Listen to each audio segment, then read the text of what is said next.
Agent Peter au rapport.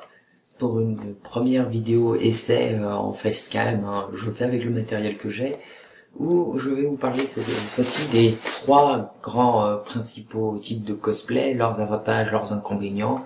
Je précise quand même que mes réflexions, mes anecdotes, mes avis sont basés sur justement ce que j'ai vécu avec ces types de cosplay. Nul doute que vous avez eu des expériences différentes. N'hésitez pas à partager ça d'ailleurs en commentaire. Je suis très curieux d'en discuter avec vous.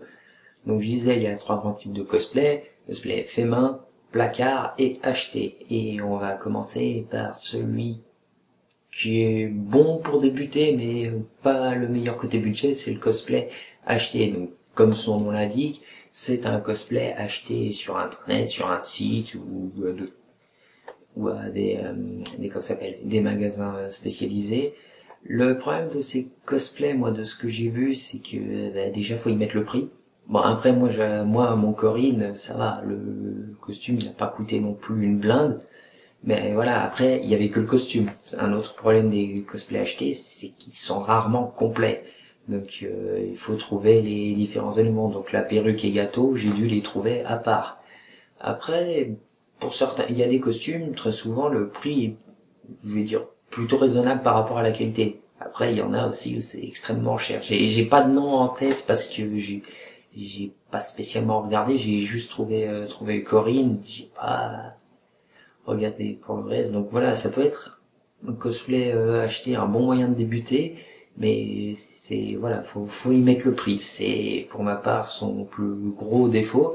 Il y a aussi un autre défaut, mais après ça dépend des conventions, c'est qu'ils sont pas éligibles pour les concours. Après, il y a des concours qui acceptent les concours achetés, mais du coup, vous n'êtes pas jugé sur le costume, normal, comme par exemple la Another Convention à la Roanne. Pour cette année, ils acceptaient enfin je sais pas s'ils le font toujours, mais ils acceptaient cette année les cosplays achetés et du coup on a été jugé que sur la prestation, un peu normal. Ensuite, qu'est-ce qu'il y a? Il y a le cosplay placard. Donc celui-là, c'est du cosplay fait avec des vêtements de tous les jours. Plus souvent récupéré justement dans son placard, d'où le nom. Et c'est pour ma part, je disais que celui acheté c'était bien pour débuter, mais le placard pour moi c'est le meilleur pour débuter. Dans mon cas, moi c'est mon Arsène Lupin. Parce que très souvent, côté budget, c'est plus intéressant. Alors vous allez me dire, pourtant mon Arsène Lupin ça a été une veste de grand costume, donc ça a dû coûter la blinde. Non. C'est le seul truc qui m'a coûté un peu beaucoup, on va dire, c'est la cape. Sinon le reste, la veste, elle m'a rien coûté. Le bas, le bas c'est mon pantalon et mes chaussures de costume. Mais il y a que la cape qui m'a coûté cher dans le Arsène Lupin. La veste, c'est un conseil pour si vous voulez faire du placard. N'hésitez pas à aller fouiller dans ça s'appelle les bric-à-brac d'associations d'aide aux plus démunis, parce que très souvent on y trouve de vrais trésors. C'est justement à Notre-Dame-des-Pauvres, à Vèze, pour ceux qui connaissent Lyon, que j'ai trouvé la veste de mon Arsène Lupin. J'ai aussi trouvé le trépied là qui maintient actuellement ma caméra pour pas grand chose. La veste elle m'a coûté 5 €. Donc c'est intéressant. Après voilà, ça dépend le personnage. Si vous voulez faire par exemple un Yakuza, là vous pouvez aller voir parce qu'un costume vous pourrez trouver des trucs intéressants. Après si vous voulez faire des personnages qui ont des vêtements un peu particuliers, j'ai pas d'idée en tête, j'en ai sûrement une image là. Oui, là par contre, c'est une autre histoire. Mais voilà, cosplay placard, c'est pas mal, c'est pour moi le meilleur pour débuter. Parce que très souvent, rapport qualité-prix, ce sera plutôt bon. Et enfin, il y a le grand chouchou, on va dire, le cosplay fait main. Dans ma part, c'est mon Templier. Là par contre, c'est assez variable parce que en fonction du personnage, le fait de le faire à la main, ça peut vous coûter plus cher comme ça peut vous coûter moins cher. Voilà, ça dépend du personnage. Moi, dans mon Templier, je pense que déjà l'acheter c'est pas possible parce que c'est introuvable. Secret World c'est malheureusement un jeu de niche, ça l'a toujours été. Et ensuite, ça dépend du personnage. Je pense que dans la part, je pense à Chekora qui est en train de préparer lui un Nobs Orc. Je sais pas ce que ça va lui coûter côté budget, mais c'est plus intéressant de le faire à la main parce que je vois très mal où est-ce qu'il peut acheter les éléments dont il a besoin, à part éventuellement les 2-3 vêtements qui sont nécessaires. Mais voilà, cosplay fait main, un autre petit souci, c'est qu'il faut savoir bricoler.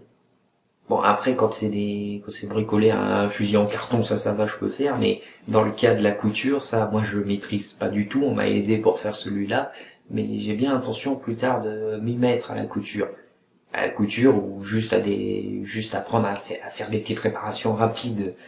Et voilà, le cosplay fait main, ça prend du temps, ça nécessite des connaissances. C'est normal, hein, je crie pas sur le cosplay fait main, hein.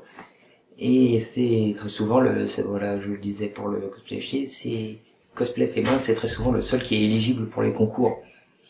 Après, il y en a qui acceptent des pourcentages plus ou moins différents. Je sais que quand moi j'avais participé à la Japan Touch Haru, qui a été ma première fois sur scène avec ce cosplay, ils acceptaient les cosplays faits main c'était 50% minimum. Après, je sais qu'il y en a qui prennent que 75. Je crois que c'est le cas de la Japan Expo. Corrigez-moi si je me trompe. Ou il y en a d'autres, ils acceptent que ce soit fait main. Oui, très souvent c'est 50% que vous verrez le plus souvent dans les règlements de concours.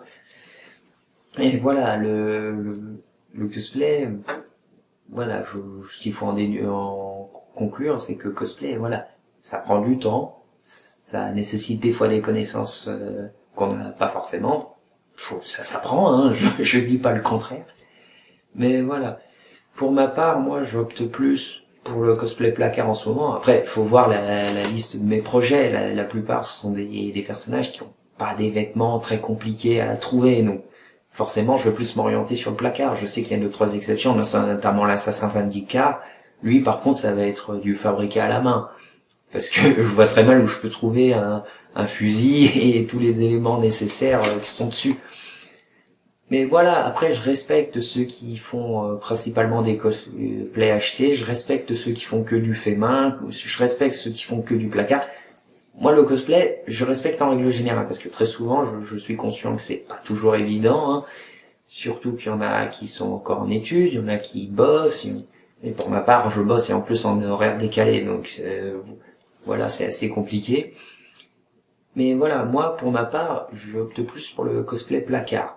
Mais c'est parce que c'est en lien avec mes projets, mais je respecte tous ceux qui font les deux autres types, hein.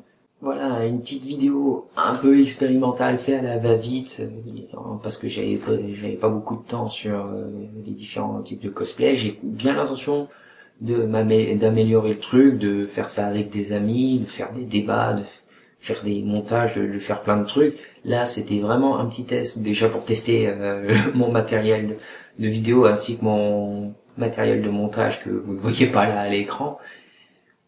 Mais voilà, si vous avez aussi des remarques à faire sur ces 3 différents types de cosplay, que ce soit en termes de prix, de comment ça se déroule, vos mauvais souvenirs, vos bons souvenirs, n'hésitez pas aussi à partager ça en commentaire, je serais très curieux de voir ça.